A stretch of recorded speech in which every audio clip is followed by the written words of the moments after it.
Hello friends, welcome in the world of science. मैं रंजीत सिंह और आप देख रहे हैं रुद्रा साइंस गुरु, जहां मिलती है आपको मैथ्स और साइंस से रिलेटेड सारी जानकारी एकेडमी से आईआईटी तक। हम लोग जैसा filling of electrons in the orbital से रिलेटेड ऑलरेडी 3 कॉन्सेप्ट सीख चुके हैं। क्या क्या? Aufbau principle, Pauli exclusion principle and Bohr Bury rule.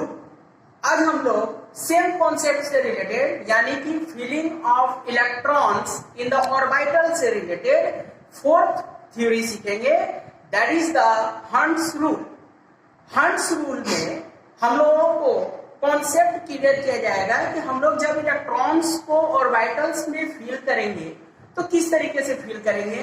And now next is that कि after filling of electrons in the orbitals, orbital के stability पर क्या फर्क पड़ता है, इसको डिटेल्स में समझने के लिए हम लोग इसको 2 स्टेटमेंट्स में बांट कर देखेंगे और इसको डीप, इसका क्या कॉन्सेप्ट है उसको समझने की कोशिश करेंगे।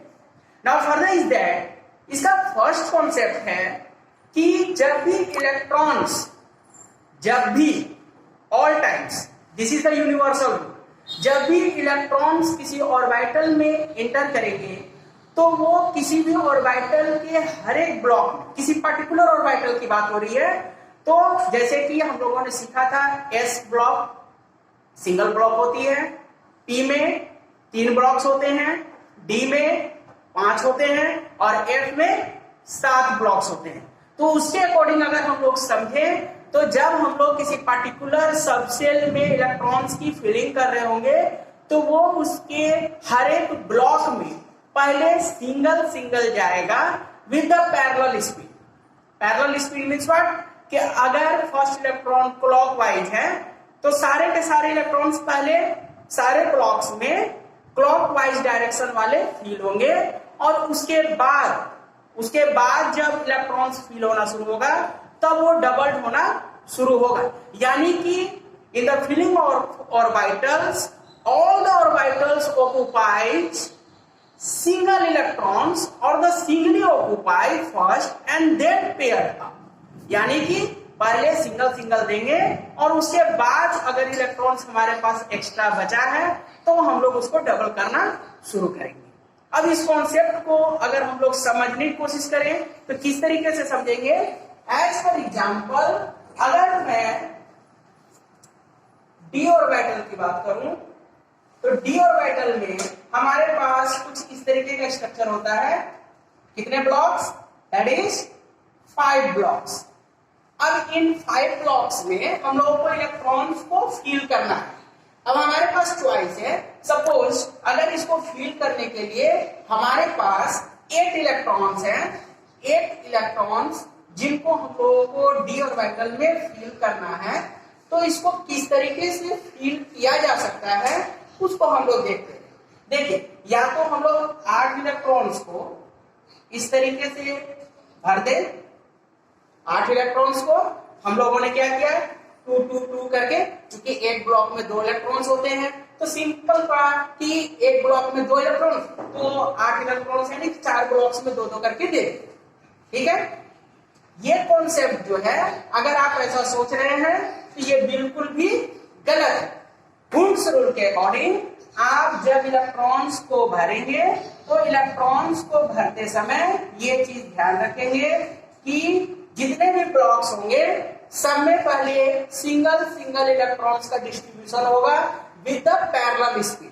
देखिए 1, एक इसको मिला तो अब नेक्स्ट वाले को 1 मिलेगा, फिर उसके बाद नेक्स्ट वाले को, उसके बाद जब 5 को सिंगल सिंगल मिल गया विद द पैरेलल स्पीड, तो अब हमारे पास कितना इलेक्ट्रॉन बचा? टोटल हमारे पास था 8 इलेक्ट्रॉन्स, उसमें से 5 निकल गए, बचे कितने? 3 इलेक्ट्रॉन्स। तो यानी कि हमारे पास एक्स्ट्रा इलेक्ट्रॉन अभी बचा हुआ है। तो अब हम लोग इसको डबल करना शुरू करेंगे। तो चूंकि हम लोग फर्स्ट इलेक्ट्रॉन क्लॉकवाइज डायरेक्शन में दे चुके हैं तो next electron anti clockwise, anti clockwise, anti clockwise, और चूंकि हमारे पास अब इलेक्ट्रॉन खत्म हो चुका है इसलिए हम लोग और इलेक्ट्रॉन्स को फील तो कर नहीं सकते, लेकिन ये है वे that is the right way to filling of electrons in a particular subshell or the orbital. यही है हंस रूल का फर्स्ट कॉन्सेप्ट। नाउ हंस रूल का सेकंड स्टेटमेंट अगर हम लोग देखें तो सेकंड स्टेटमेंट में कहा गया है symmetrical orbitals are more stable than unsymmetrical orbitals. मैंने पहले कहा था कि इलेक्ट्रॉन्स के फीलिंग के बाद स्टेबिलिटी ऑफ ऑर्बिटल्स पर क्या फर्क पड़ेगा, इस चीज को हम लोग समझेंगे by the second statement of हंस रूल।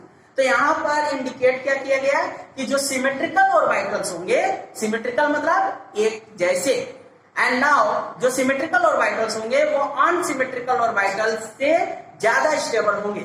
अब क्वेश्चन राइज होगा कि सिमेट्रिकल ऑर्बिटल्स और अनसिमेट्रिकल ऑर्बिटल्स का मतलब क्या है, हम लोग कैसे उसकी स्टेबिलिटी को तय करेंगे। तो इसको समझने के लिए हम लोग फिर से डायग्राम बनाएंगे। हम लोग एग्जांपल उसी का लेंगे, that is the D orbital. Now further is that D orbital 1 2 3 4 and 5। Now D orbital में हम लोगों को कॉन्सेप्चुअली अलग अलग कंडीशंस हम लोग पहले इसको डिसाइड करते हैं, फिर उसकी स्टेबिलिटी पर बात करते हैं। तो इसमें ऐसा एक कंडीशन देते हैं दैट इज सारे ब्लॉक्स में दो दो इलेक्ट्रॉन्स इंटर कर गए, that's the first choice. Now the next is that कि अगर ऐसा कॉन्सेप्ट हो कि सारे ब्लॉक्स में सिंगल सिंगल इलेक्ट्रॉन्स आ गए,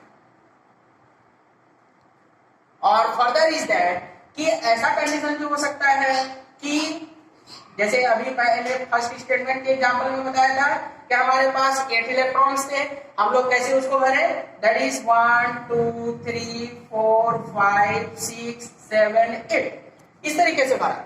तो अब इस चीज को वन बाय वन हम लोग समझेंगे। इस डी ऑर्बिटल को ध्यान से देखिए। डी ऑर्बिटल्स की बात करेंगे अगर, या किसी भी ऑर्बिटल की बात करेंगे, तो हर ब्लॉक में 2 इलेक्ट्रॉन्स, मैक्सिमम 2 इलेक्ट्रॉन्स के रहने की जगह होती है। यानी कि डी ऑर्बिटल की अगर बात करें तो टोटल कितने, 2 × 5 यानी कि 10 इलेक्ट्रॉन्स रहेंगे।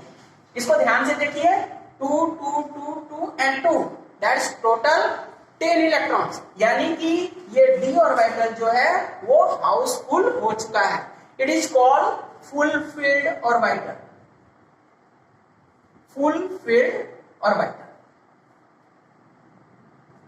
That's the first concept is clear. It is called the full-filled. Now next is that, next condition is that कि d orbital में 10 इलेक्ट्रॉन्स के रहने की जगह है, लेकिन यहाँ पर 5 इलेक्ट्रॉन्स है, यानी कि आधा, that is the half। तो उसके अकॉर्डिंग अगर देखा जाए तो इसका हर ब्लॉक जो है वो हाफ हाफ भरा हुआ है, यानी कि ओवरऑल डी ऑर्बिटल जो है वो हाफ फिल्ड है। तो इसको हम लोग कहेंगे क्या, हाफ फील्ड ऑर्बिटल। ठीक है। नाउ ये फुल फील्ड है, ये हाफ फील्ड है, लेकिन दोनों ही ऑर्बिटल्स में एक चीज सिमिलरिटी है। क्या चीज, कि इसके सारे ब्लॉक्स एक जैसे भरे हुए हैं, सारे ब्लॉक्स एक जैसे। अगर यहां पर हम लोग ध्यान दें तो इसके सारे ब्लॉक्स में 2 2 इलेक्ट्रॉन्स हैं, यहां पर ध्यान दें तो सारे ब्लॉक्स में 1 1 इलेक्ट्रॉन्स है। नो डिस्क्रिमिनेशन, यानी कि सब में एक जैसा इलेक्ट्रॉन्स का डिस्ट्रीब्यूशन हुआ है। तो इन दोनों को हम लोग क्या कहेंगे, that is the symmetrical orbital.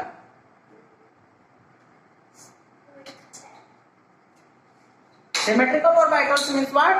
Half filled or full filled orbitals are called symmetrical orbitals.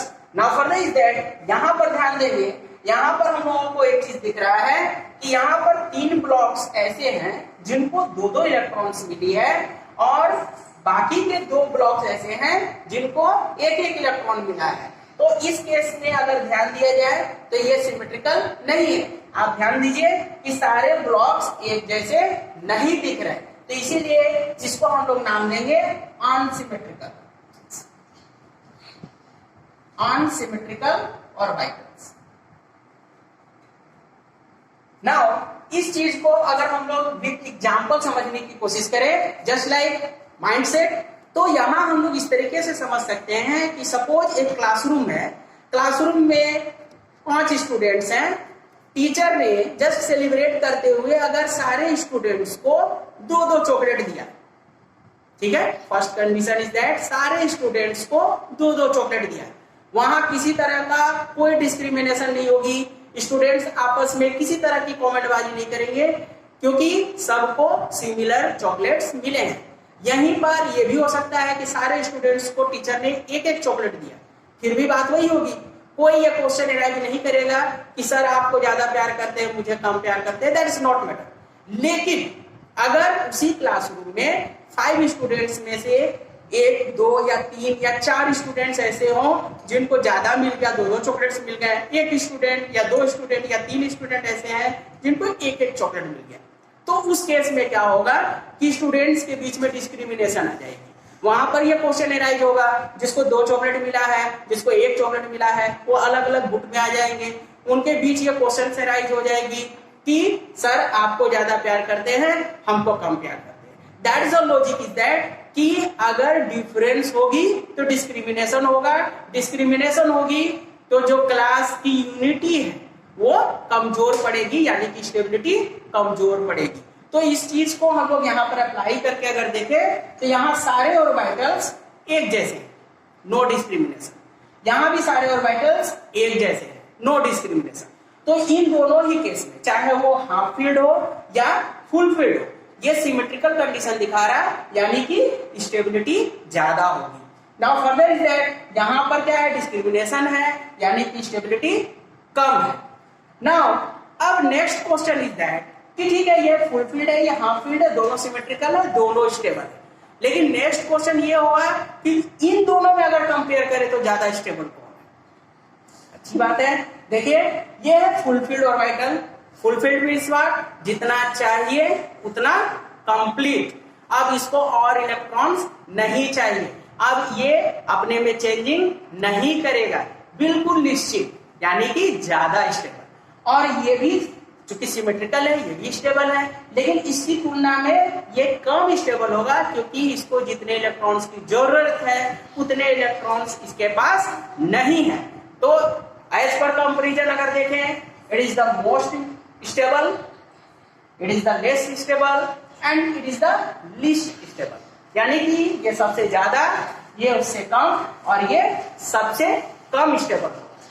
अब जब हम लोग इस चीज को सीख गए, हम लोग इसको अलग से भी एक नाम दे सकते हैं, that is the half field and full filled orbital का कॉन्सेप्ट।